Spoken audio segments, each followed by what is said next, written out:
Letter بھی نہیں دکھایا تھا۔ بول کے پروگرام میں مزید انکشافات سامنے آ گئے۔ ڈاکٹر فضا اکبر کے پروگرام میں شرکت کرنے والے 3 انفلوئنسرز نے بتایا کہ وہ دفتر نہیں جاتے تھے، گھر بیٹھے تنخواہ دی جاتی تھی۔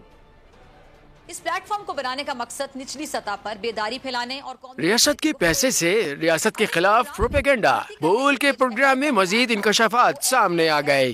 3 پیڈ انفلوئنسرز ڈاکٹر فضا کے پروگرام میں شریک ہوئے۔ امجد علی شاہ نے بتایا کہ اخبار میں اشتہار دیکھ کر اپلائی کیا اور ہائر کر لیا گیا۔ پراپر اس کا اخبار میں بھی اس کا ایڈ آیا ہوا تھا۔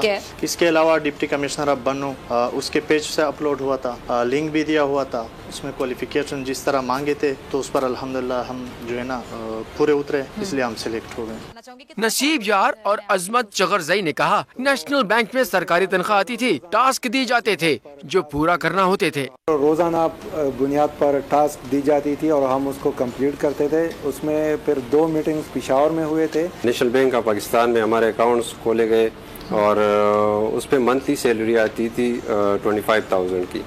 ڈاکٹر فضا اکبر خان نے انفلوئنسرز کو ان کا کانٹریکٹ لیٹر بھی پڑھ کر سنایا۔ آفس کتنی دیر بعد جاتے ہوتے تھے آپ؟ ڈریسنگ فارمل کر کے جاتے تھے، کس طرح جاتے تھے آپ؟ یہ تو سوشل میڈیا کا کام تھا اور موبائل سے ہی ہوتا تھا۔ مطلب آفس نہیں جاتے تھے؟ نہیں، آفس تو اس کی پراپر سال میں ایک دفعہ بھی آفس نہیں گئے؟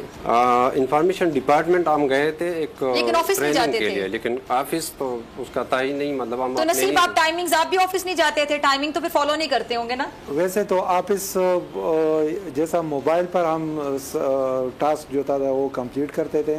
آپ یعنی گھر سے آفس، آپ کا آفس گھر میں تھا؟ جی جی۔